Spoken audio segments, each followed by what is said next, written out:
row, but I'm glad this is one of them. So, thank y'all for letting me be here. So, yes, I'm LaShay Harvey. I think your book has this like really cute picture of me that I worked really hard to make happen. So that's me. For those who haven't seen me present before, I am a sexologist. I am finishing my PhD in human sexuality at White University. I take comps on the 15th of this month, so taking that out of the park right now.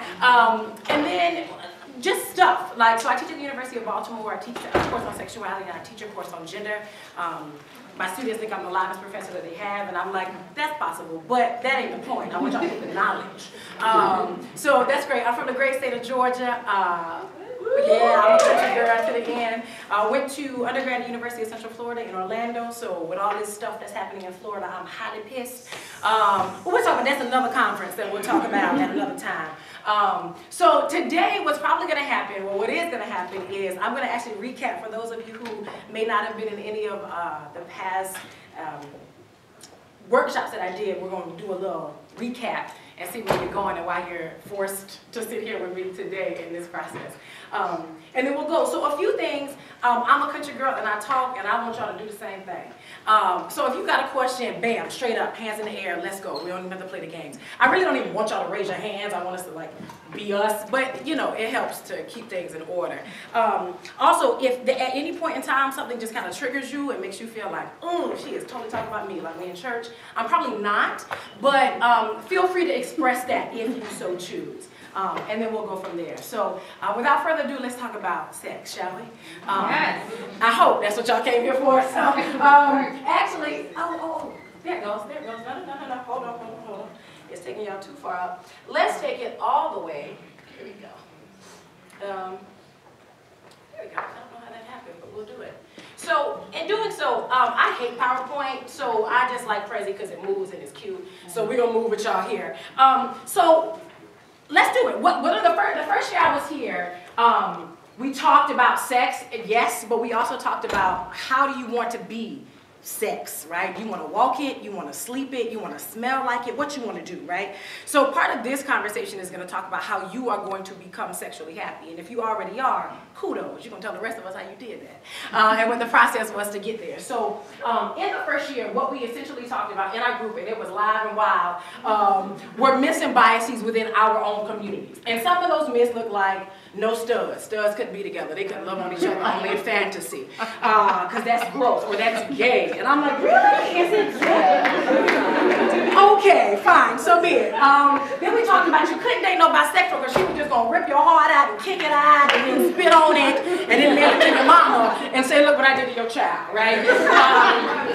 And how sad was that going to be? And then we also talked about this concept that, you know, queer women, we the cleanest thing walking. People should want to just literally lay off in our twats and stuff because we so clean, we don't need nothing. And I don't mean clean as in having an STD or any of that makes you not clean, but the conversation is, we don't do that stuff. You know, penises are nasty. We don't play with those unless they're like strapped on. So we don't really need to test ourselves. We don't really need to kind of have these conversations. And so we talked a lot about, and that was me a while ago, yes, indeed, talking essentially about why these things are important, but more importantly, what's the root of these biases? What's the root of these myths that we have? And what we kind of collectively came up with as a group was that it's fear. That fear was underlying all of that. That you were scared of the bisexual because you really wanted to love her. You really wanted to love her. Like, I mean, you want to give her all your money, but you were afraid that she was going to leave you. It wasn't so much who she was leaving you for, but it was the being left part. That was the biggest thing, right? And that studs for studs is just gay, and so we don't want to be confronted with gay stuff because we're trying to get people to look at us as non-gay, right? So it just, everything began to be this kind of process of fear. So we tried to unpack that, and then as is customary, we ran out of time. So, so in doing so, when we came back the next year, we said, well, wait a minute. If we talked about the myths and biases of who we are sexually, then let's actually take a look at who we think we are. So then the piece of that was like, oh, some of our identities are, hi, I'm Miss Monogamous, you should know that. In our first date, I want you to know this is it. This is the only best stuff you're going to get for the rest of your life, right? You better love it forever. So it was, how do we lead with this is me, right? This is really the relationship that I want. I don't know how else to say it, but just put on a name tag and just wear that thing, right? and then wonder why it didn't work. Then we had this conversation about then what you think you are. Like, are you the lady? Are you the sweet one in sex? You know, like do you scream and moan a lot, or like what? Like, so part of it is, you know, you come quick. Is that a good thing? Is that a bad thing? Does it depend on the holiday? So we did a lot of that. We did a lot of just checking ourselves and saying, who are we? And how do we know that? Because if we only look at what the world wants us, then we get images like this. And this is who the world wants you to be. So if you got a round butt, girl, this is how you need to walk every day. You just need to walk like that every day. Okay, into everything you go into. You know, if you are a stud, you got to be Lil Jon all day. Bad oral hygiene, okay, a lot of polo shirts. Like all of these, again, back to myths and biases about who the world says. Or our beautiful sister who's down there who's very, what's the word I'm looking for? Exotic. Because we all want the exotic one, because we want our kids to be pretty. That's what somebody told me. I don't think that's real, but just go with it. One told me she wanted to have children with a Filipino one girl so that her babies would be exotic looking. So part of this conversation was then how do we actually choose and live out those sexual parts of ourselves if we're always trying to fight what the world tells us we should be in connection with who we think that we are, and how those particular pieces match up or don't match up, or what happens whenever they kind of pass each other in the night. So that was that. But there was something else very radical that we talked about last year. This thing called love. Imagine that. Some of y'all are actually falling deep into it and didn't have sex with anyone because you thought they would fall in love with you. You just fell in love. And the ways that we talked about falling in love was really from this theory, a cat named Sternberg, who had this theory that was 3 points, is that love is really made up of intimacy, passion, and commitment, right? And so part of the conversation, I think Issa brought it up last year, was that, so if intimacy is this desire to be close to somebody, right, and commitment is, in the short term, the desire just to be together, that's all we're saying. Like, we're not gonna be together forever. I'm just telling you right now, I'm choosing you today. And then in the long term is, what do we have to put into this relationship to make it work, even when you get on my last damn nerve, and I'm still gonna be here, right? And then this passion, like this clawing off your clothes, skipping work to say you sick, to really just bone all day, right? And like, meet me in the stairwell, right? Y'all are sexting a lot, like all of that stuff, that's the passion. And I think Issa brought it up and said that actually when we looked at those in the context of the conversation, it was really the passion piece that took more work to maintain than it did the commitment and the intimacy piece. Like, once you've told somebody your whole life and your credit score, yo, the intimacy about to check. Check, right? And once they done got on your nerves 3 times in a row and you still stay, we put check, right? But it's how do we continue to stay in a relationship when our passionate desires and our sexual desires aren't being met? And are we staying with like 1 foot over here? Or are we trying to find gray lines to say, that wasn't really cheating? Like, I ain't smelling, you know what I mean? What's really what happened? So that became this kind of radical ending conversation, right? Is that how do we begin to look at the relationships that we have and realize which components are present and which ones are missing and which ones move and shake over time, right? So that's how we talked about sex essentially in those. And so in this point, what we're going to talk about is how you all, again, find your sexual happy and what that looks like, right? What is sexual happy? What does that mean? So we're gonna look at it through 3 components today. The first one being standards, the next one being honesty, and the last one, of course, being attractive. Like how are you responsible for the mess you've been in or the mess you ain't in? No matter how pretty the mess is, right? So some of y'all gonna have your feelings hurt today, but that's okay. It's how we learn, okay? Hurt feelings help us learn, right? So let's move straight into it then. Here is the conversation when we're talking about standards. What, bro? She's like, whoa, what's on the screen? Okay, I'll take it back, All right, we're gonna go in a second. Give it till you bring it back. Let's ease into it. Let me give you let me give you a prelude, right? Okay, so then let's talk really quick about standards then. What are standards? What are they? What are standards? What are sexual standards? What are relationship standards? What are they? You can guess. Yes. Things. You sat there last time too. This is your seat. Go ahead. I remember. Yes, go ahead. Things that need to be met for you. To do what? To move in that direction. I don't know. No, that's good. No, that's good. There are things that have to be checked off before you move where? Do y'all need standards checked off when y'all take y'all clothes off? Yes. Oh yeah. Stop it. Yes, you're right. You are so right. Yes, you do. Right? So we'll talk about what those standards are before we take our clothes off. And then there's other standards that happen before what? A relationship. A relationship. And then before we are supposed to move in together. Committed. Right, committed, right? Things to check before we get to get to this kind of commitment space, right? And all of this stuff. So it's like, so what exactly are our standards? And more importantly, how do they change over time?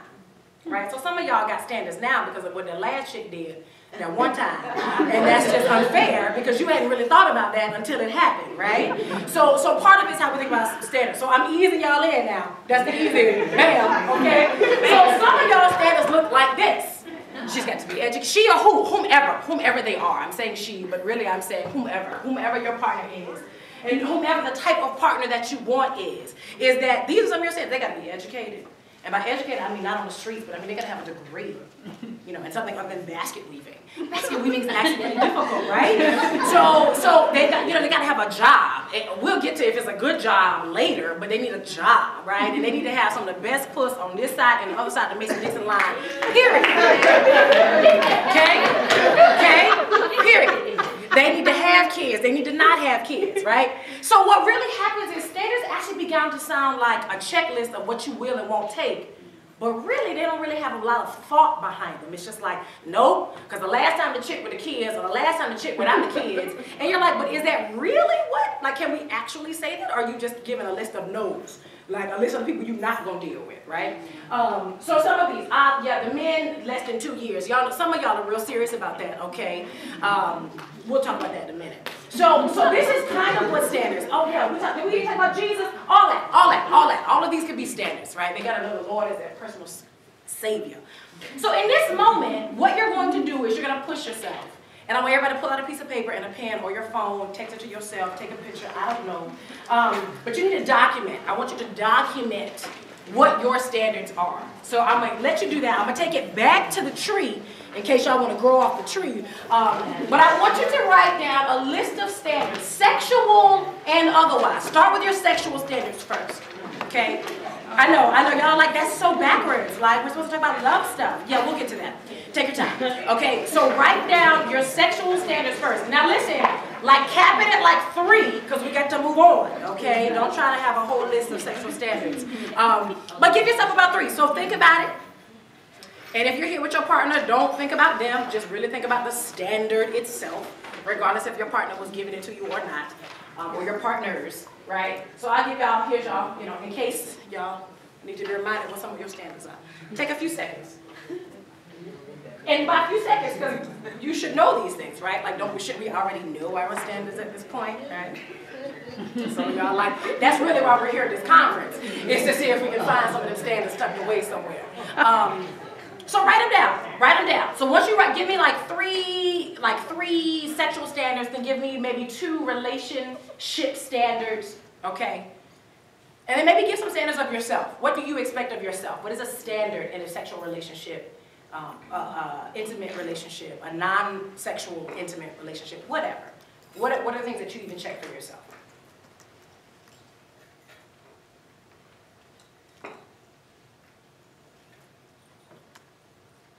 For those of you on your phone, y'all need to text this to yourself so y'all make sure y'all remember.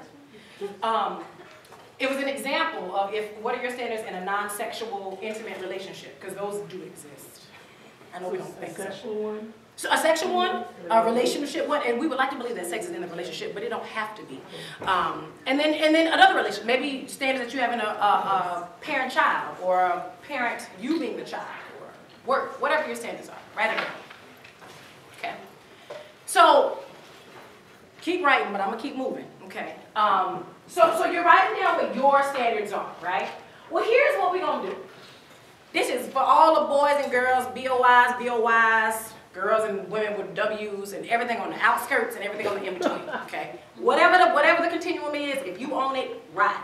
So here's what we're going to do. We're going to find out how serious y'all actually are about these standards that y'all just wrote down. Everybody pull out your cell phone. Everybody pull out your cell phone. Everybody pull out your cell phone. Everybody pull it out. Everybody pull it out. Okay, I'm going to pull mine out too. So, this is what you're going to do. what you're gonna do. You're gonna take your cell phone, these things we spend hundreds and hundreds and hundreds of dollars on, okay? And you are going to pull up your text messages right now. Listen, if you gotta pay for these by the text, don't participate in this activity. We're gonna save it for the after party. But in the meantime, for the rest of you, on your unlimited plans, okay, pull out your cell phone. And in your text message, you're going to type, because it can be a little bit confusing. In your text message, you're sending it to, you're gonna type that 37607 number, right? Because that's who you're sending it to, this thing right here, okay? So type in that number to whoever, to the to field. So send that, and then in the bottom, when you're finna send this text message and where you drop your naked pictures, type in 83786, okay, type that number, space, and then answer the question. Don't send it yet. What type of sexual relationship do you want? You don't have to be in it right now, just name it. If you are in it, even better. And then hit send, and we're gonna see some things pop up in here. Don't be shy. No, you can put a space in between the 83786. You can put a space and then send the type of relationship that you want. And send it. But you gotta send it to the 37607 number. That'll get you. That'll mess you up. Bingo. A spontaneous sexual relationship. That's to be one word? No, it can be whatever you want. You can write. Don't hit us with a dissertation because we're gonna read it. Give us something. Okay? We want a fulfilling, a nurturing, a hot, no STDs, happy kind of relationship. We want a freaky trust. Oh, I want to find out what that is. A healthy one, sustained and loving, passionate, generous, open, a consistent relationship. Passionate, fun, yeah, switchable. I see where y'all going.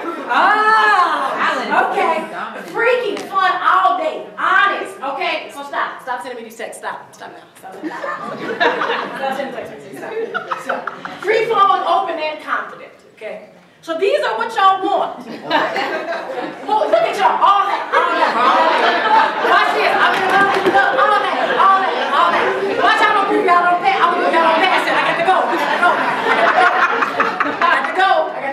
So you're gonna send that. You're gonna send another text to that exact same number. Okay, that 37607.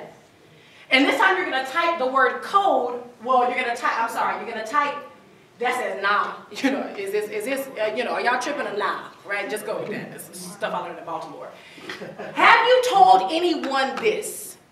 This being the type of relationship that y'all just blew up the whole front screen with. Have you told anyone this? So you're gonna text 37607. Nah, you're gonna type in 83861, and if you have told someone, you're gonna do 83849. We got 3 people with a no, 1 with a yes. Okay, we got some 4s, what do you get? Some 5s. All right. Oh, look at y'all, blowing my scene up. 15, yes. Oh, we winning now. We winning. 8, 9. 8, 9. 9, 9. Okay. Okay, this is good. Okay. I'm trying to see how y'all gonna move a graph. Okay, stop right there. Because we're about half. So, well, more than half-ish, half still. So half of y'all have said this to someone, half of y'all have not. Okay, that's what you're telling me, right? And just so I keep my numbers in my presentation together, I'm gonna move on past that. And we're gonna take a look, because we really wanna see, here we go, how honest you are in this process. Here we go. Because what it takes, right? We move past that one, that's what I just did. Because what happens is, to be happy sexually, you got to talk to people about that. And you can't specifically talk about it when they are right between your kneecaps. That is a perfect time. It is not the only perfect time, okay? And there's a lot of things that should be happening prior to, and this is not some like, y'all should be talking about commitment and what you think about education reform, and it's not that. It's not that. As much as it is, you've got to have the conversation with yourself first. So I'm not knocking the people who have not told anyone else the desires that they have in their relationship. Because part of that, it could be the conversation that's just happening within you in this moment. And that's cool. But at some point, you've got to let that out. You don't have to walk with that identity. You don't have to, yet another intersection. You don't have to do all of that. But there has to be a conversation that happens in heads, right? And part of the thing about standards is, what do we normally do with a standard? We set it, then we do what with it? Forget it. Bring it on down. And why do we do that? Some people meet some not all, so we'll adjust. Okay, there's an adjustment period, okay? Who else? Somebody had a hand. Yes. Desperation. Desperate, shut up. That happens to us.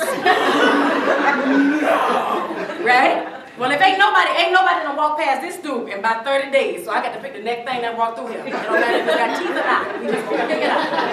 Pick it up, right? What are some other reasons that we potentially lower standards? Yeah, he's Somehow we feel like we're not really worthy of that. Come on. Standard. Somehow. Bingo! Bingo! How do we get to the place where we feel like we are not worthy of the standard that we set for ourselves? Guess it. You can guess. Some of y'all are sitting next to him right now. I think you have to meet that standard. You got it. I didn't mean, I'm not calling nobody else. Some of y'all sitting next to him. You got to meet the standard. And that looks like more work, doesn't it? So I got to be all them things in the tree before I can ask somebody else to be them things in the tree. Is that true? Or is that, can we adjust that as well? Because the standards you set for yourself, somebody else may be like, girl, I'm totally fine if you shave all your hair off. You ain't even got to just keep the side. You can take the whole thing off, right? So sometimes the standards we set for ourselves aren't even what our partners really care to have. I can't tell you. So I do a gender activity in my class with my undergraduate students where I have them, and I leave it very vague. I say, what's going to happen next week is, to come into this class, you are going to have to wear clothing that makes you feel of another gender. Everyone's like, what does that mean? What does that mean? And I'm like, you got 7 days to figure it out. Critical thinking skills. Because I recognize that people who are not going to connect with being cisgender, right? So I'm not going to tell you be of the other gender. That means there's only two. But I'm going to tell you do whatever you want. And what happens is, there will be biological women who will come in, and they'll have on their boy basketball shorts, hooping shorts, sweatpants, or whatever. And the thing that blows in the most is they don't have earrings on. Or they don't have makeup on. And their boyfriend's like, I actually hate makeup. One girl said, she was like, I didn't even beat my face. And I was like, we gotta stop with this language. But what else? Okay, you didn't beat your face. And she was like, I didn't know it until this activity that my boyfriend doesn't even like makeup. I said, you've been spending all this money putting this on, this brother don't even care, right? And I'm not saying that we have to do these things for our partners, but if we're not talking to ourselves and not talking to our partners, before you know, we just shaved our legs way too high, and really they just wanted to be hairy. Some of y'all I'm gonna mess y'all up with that one, right? Next year we're gonna talk about hair. That's gonna be the conversation, right? But I say that because in doing so, what's going to make you happy, part of that conversation has to start with self first, and then you have to not be afraid to have the conversation. So we lower our standards because we feel unworthy.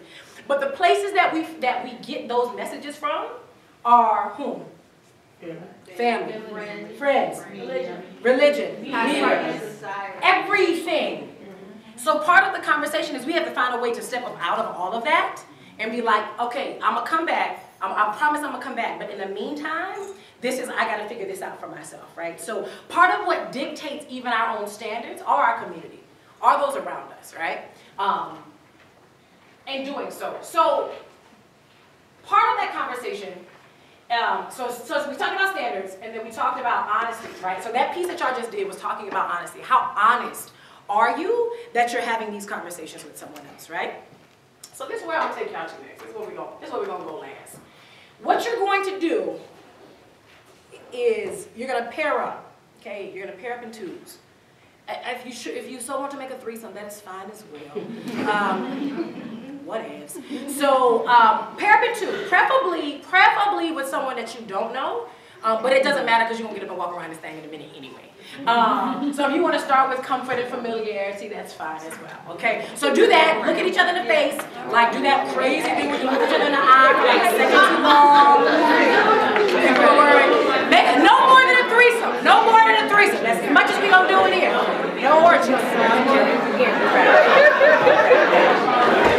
Y'all are getting excited, y'all don't even know what that assignment is. Y'all just all check it up, y'all don't even know what that assignment is. All right. So here we go. For all the people of color in the room, so this is what's going to happen. And I'm going to give you about 10 minutes to do this. So take the time, right? So take the time, because both of you, all three of you, are going to have these conversations, okay? You together, and whoever your group is, you all are going to talk about how you got to the place of the desire that you sent, or the type of relationship that you desired on that first time. I know it. I know it's me. So you're gonna just talk about the process, right? And I'll switch you. One person can start talking, and then another. I mean, tell the story. And we've got, what is it? Voices. What's the project again? Visible voices. We just gonna keep the stories going in this place. So your point is to talk about either the whole process. You're gonna have a lot of time, so watch it. Or the defining moment where you were like, this is so what I want. Maybe rewind that like 2 weeks and say what happened to build up to that, this is what I want, okay? So you're gonna talk to each other about your own, how did you get to the place that you desired, the type of sexual relationship that you text, the myriad of texts that went up on this board, okay? So each person's gonna get an opportunity to talk. So that's your first assignment. Your second assignment is to write down, again, whether you've told somebody or not, I want you to really choose one that you may not have told someone. But I want you to pick a sexual identity or a sexual disposition that you've never told anyone. I want you to write it down. Okay. Something that you want to do that you never do. You can do that too. You can dream this thing as big as you want. You know, making love in the deep throes of the moon. I don't know. For those of you who text, no, I haven't told anyone this type of relationship, you can stick with that. For those of you who did tell someone, maybe push yourself and find one that you have not told anyone. Right? And if you can't find one, because this is the only person this is the only intersection that you are, then you can leave it with that. Okay? So the first part of the conversation is you're going to talk about, okay, together, how you got to the point where you desired the relationship type, the sexual relationship type that you have now, that you said you are now. And then you're going to come up with essentially like a quick elevator sentence about what it is that you desire that you haven't told anyone. You're going to write that down. And I'm going to walk around and I'm going to find out, I'm going to listen, I'm going to eavesdrop. Okay? So I'm going to give you about 10 minutes to do this whole thing, this whole process, okay? And I got my phone. I spent a lot of money on this one too. So go. Wait, pause. What questions do you have? One more time. I'll run through it one more time. You're gonna first just talk about how you got to the place that you are with the type of sexual relationship that you desire. My heart got broken by that one time, that old tramp, and I just said, whatever the conversation is, right? Whatever the conversation is. Or I had a partner who finally allowed me to be fill in the blank. So just have the conversation about how you got to the place that you wanted to be. And if you're not quite there, you can talk about that too. That's okay. And the next piece is you're going to write down in the process, and if it happens while you're talking, that's cool. You're going to write down, and I'll switch you when it's time to do this. You're going to write down what it is relative to that standard that you want. Specifically one that you have not told anyone, a sexual standard, a sexual way of being that you want, okay? And I'll walk around and we'll do it again. So go, talk, chat, be. Okay, so I text that I want this is the best option. Give y'all a few more minutes to kind of either switch in your conversations or write up your elevator speech about what you want. Together. We write it up. What do you mean write it up together? I'm trying to think. You don't know. You be marching with what you want. You don't know. Something like that. What do you mean write it up together? No. Like, that second part of that conversation that you could be having is how you know you're going to have that conversation. Don't write it. Because I'm going to get your letter. Don't write it. I'm sorry. I will wind y'all down. I know y'all don't want to be wound down, but I'm wind down anyhow. This is great. It's always great when conversation is happening and it doesn't want to stop. That's always good. So some of y'all gonna chat at the after party about some of this stuff, but we'll get to that later too. So how was that? To just talk. I mean, what was the process? What happened? Oh, look at y'all over there sharing. How was that? What was that like? How was that? How did that feel to talk to, hopefully, a stranger about the process? Straight ahead. Therapeutic. It felt good, I think, initially. Like, I wanted to check in about, like, are you comfortable having this conversation? Because it's really personal. But once we got past that, we both were like, yeah, that's something right. And it was really awesome. Because y'all can do this for free. You ain't even got to call your therapist. This is all free right here. So this don't even cost you. You ain't got to bill insurance. Right? Great. So you wanted to do this may be like I wanted to check in. Okay. Thanks for asking. Anybody else? How does it? Yes. Oh, good to see you. It was very liberating, you know, to have that conversation, and then, you know, want to know that there's somebody who's going through something too. You're not by yourself, you're not alone, you know, you're all, everybody's struggling with something. Exactly. You know, whatever it may be, so. Okay. I felt good. Okay, good. All about liberation. Yes. It was interesting because until I started talking to her, I didn't even realize what the trigger point was For you. for me. Ah. But I know what I'm doing, but I Okay. didn't know what the trigger point Got was it. until I started talking to her. Okay. Was it something specific to her or? No, Okay. no, it was just the conversation. Okay. Good. We have to know our trigger points as well, right? Yeah. I just want to appreciate you, sister, because one thing I didn't think about in doing this exercise is that a lot of us, particularly as women and women of color, experience sexual abuse and sexual violence throughout our lives. And being able to start the conversation in a real respectful way to say, are you comfortable with this? Kudos to you. I really appreciate it because I didn't do that.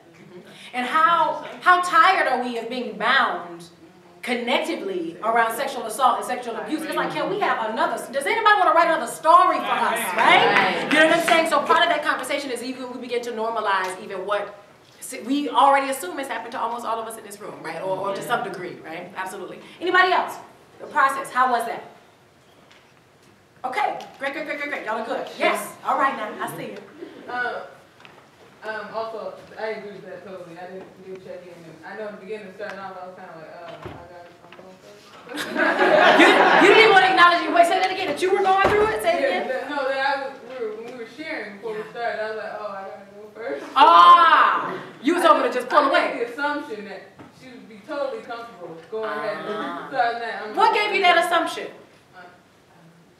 Yes, you do. You do know. You don't want to tell her now. Okay.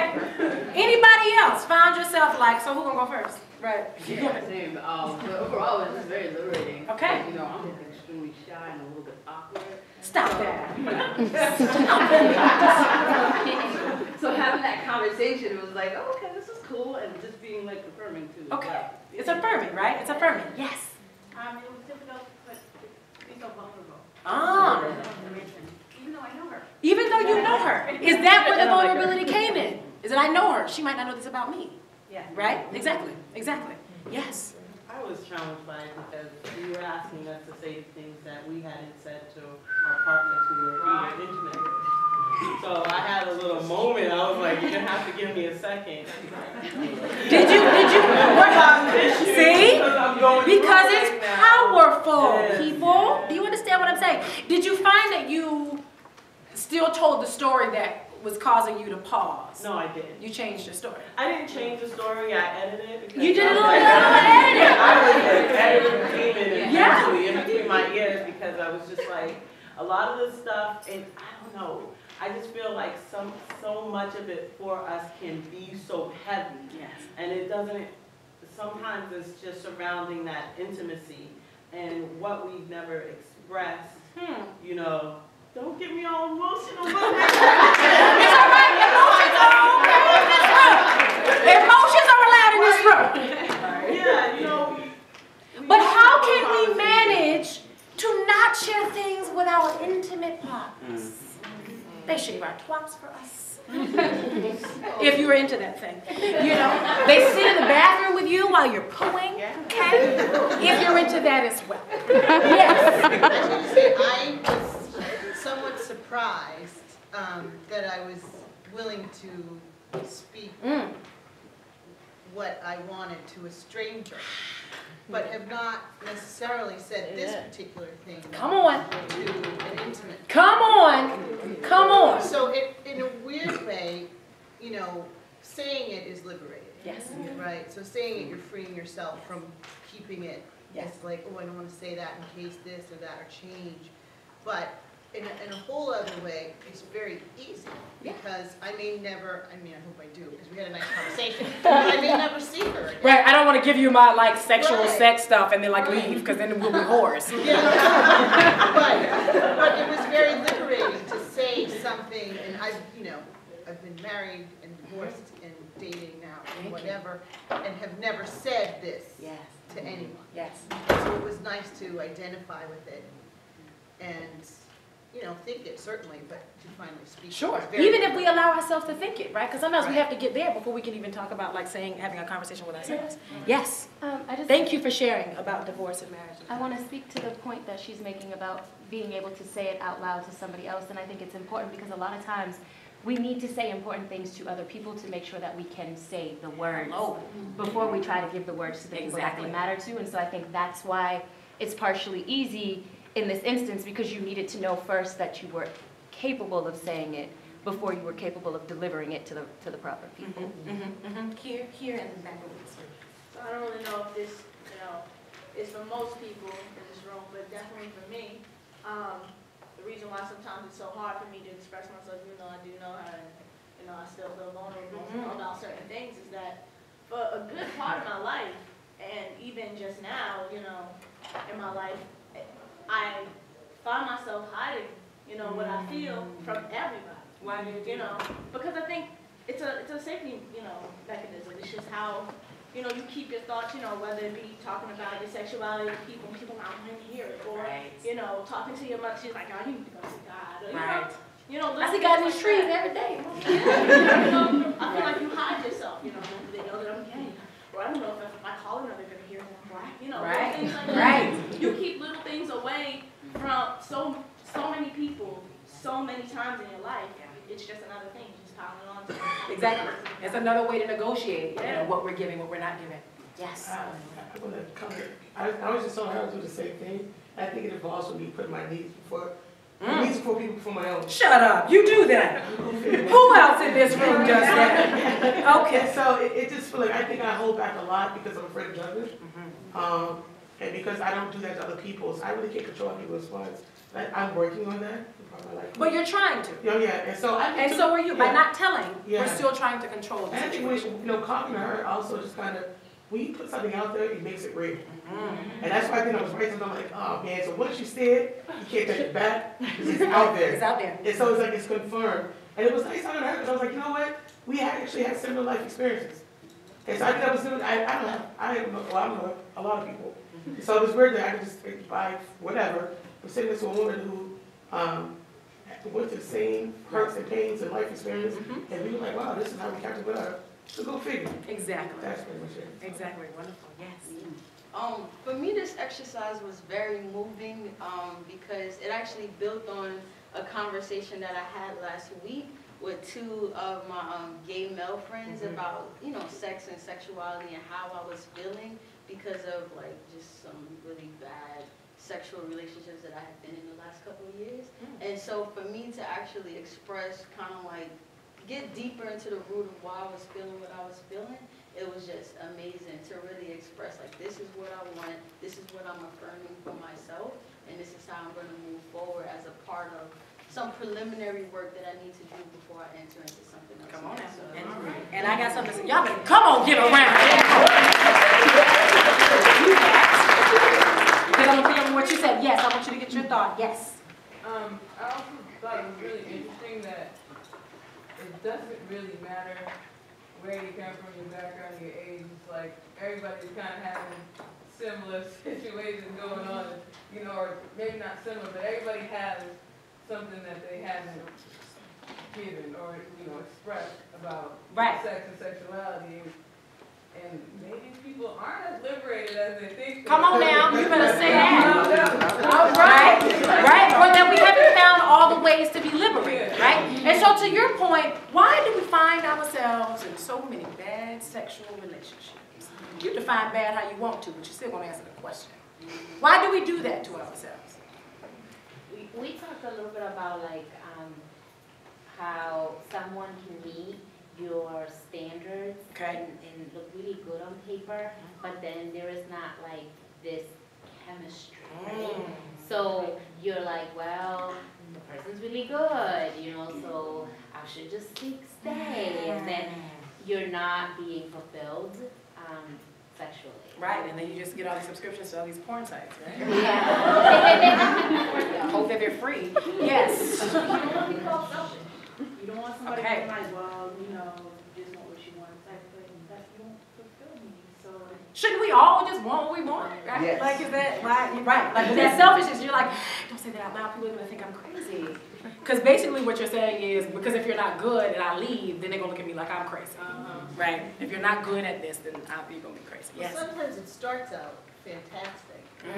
I mean, like, fireworks. Yes. Blowing the roof off. You know, you're walking on a train. Right, right. Like an hour. Right. You know what I'm saying? And then it fades. Come on now. And so, you know, you feel like you can't leave because it was fantastic, and that'll come back someday. Someday that will come back. Ah. And so you're waiting for it to come back. The demon of romanticization. Yeah. So you're waiting for the fire to return. To return. Because you know it existed. Sure. And what you don't count on is that the evolution or change of individuals. Sure. That maybe it won't ever come back. Because the truth is, you want to just be going through that yourself and hope that they should still be like lusting after me, right? And only to find out like you feel the same way. Ah, about each other. Ah, right? Yes. Sometimes people are afraid of being lonely, so they won't. Come on now. Come on now. So one of the things that I was going to say, for anybody who was in my presentation last year, I had a slide up that said, how do you like to eat? Pun intended. There was a McDonald's sign. There was a Chinese takeout sign. There was some soul food that got you good to the heart, right? But it was bad for your heart, but it got you good to the heart. As Andreen told us about, we can be eating all this fat fried stuff, right? And then you have this like gourmet, you know, like creme de la creme kind of restaurant. And it's like, to some degree, we have to choose who we're going to be. Okay, we're going to have a relationship with the way that we sexually involve ourselves quickly. On some, it's just at the corner, I got to pick it up. On some, but look, I know it's bad for me, but my grandma used to make it like this. So it's got to be like worth something, right? Or you go spend a whole lot of money on it and still hungry on the back end. Because that sucks, right? No pun intended on that. No pun intended on that. But my question is, I'm serious. But my question is this, for everyone in here, if you go somewhere, like a restaurant, and you spend your money on some food, and the food ain't good, what do? Send it back. You take it back, or you And get my money back. get your money back, or you don't go again. Yeah. It don't take all day to recognize the food is nasty. It does not. But it takes us so many days and nights and cries to figure out that this sex right here ain't it. But more importantly, the sex and this relationship inherently is not going to be it either. But we stay, and then we go buy a whole lot of salt and put that salt on it. My grandma hated when people put salt on food. That's how y'all feel, like, maybe if I just throw it in the pot, they won't notice. They all notice. They all, you notice. You notice when people throw salt on your stuff, right? So part of that conversation is saying, if you have standards everywhere else, even with your food, then why are you not having standards about this isn't working, however, holding yourself accountable for it? Because if you ain't told nobody how to do it right, well, shoot, come on now. We don't have all that day. Somebody hand up. Yes. I don't know, I'm having a left brain, right brain. Do it. Roll with it. So are you talking about, because part of the conversation that we had is... That was some added, ooh, you threw some stank on No, but this is where I'm at with this, right? Okay. Because when you speak about sex or sexuality, you know, you get to a certain point in your life, wherever that is, that you realize that, No.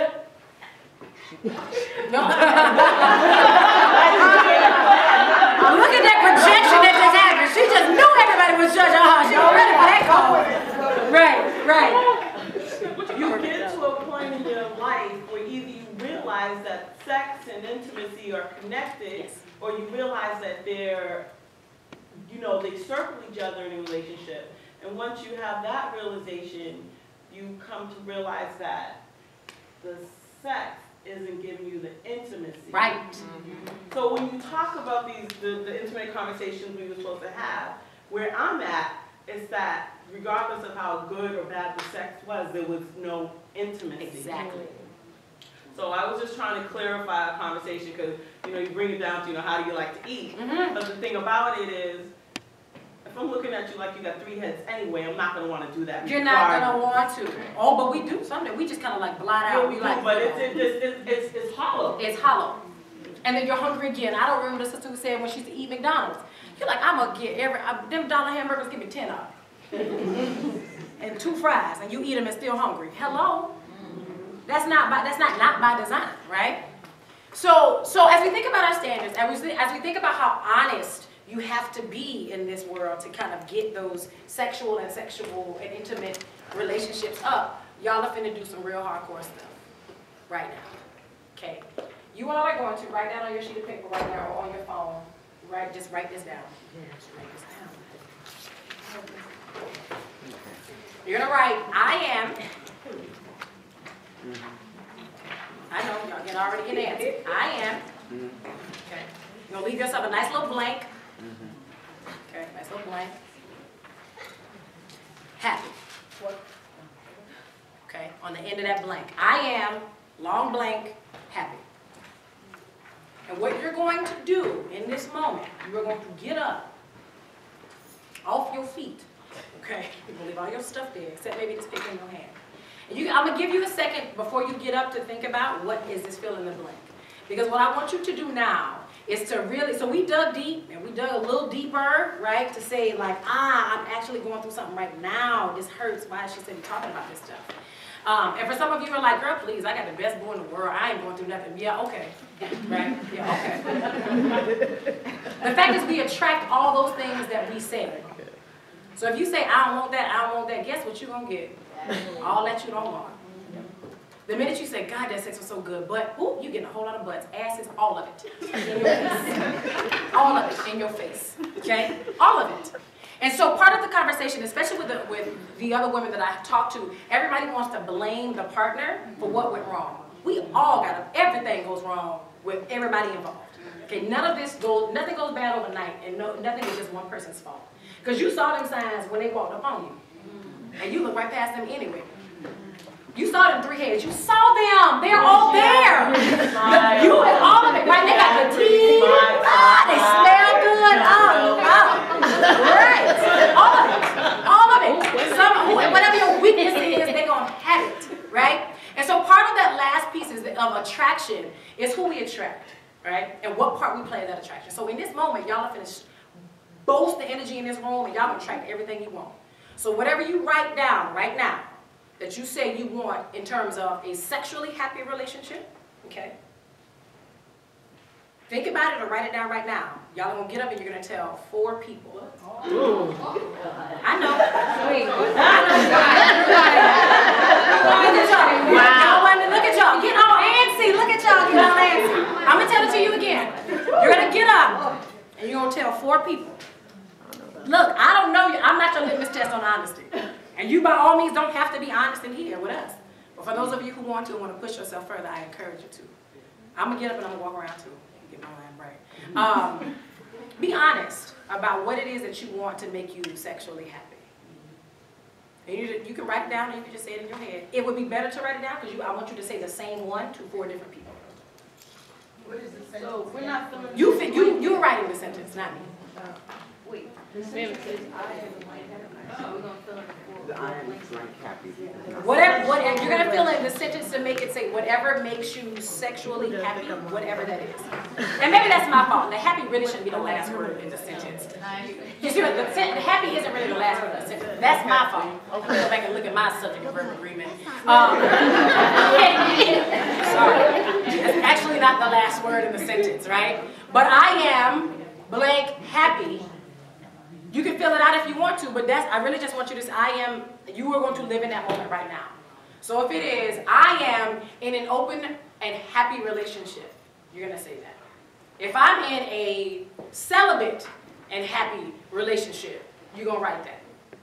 If you got to say it as though it's happening in this moment though. Not an I will, not an I used to, not an I want, not in I could if the money was, none of that. I am in this moment living what type of sexual relationship to be happy. Right there. No,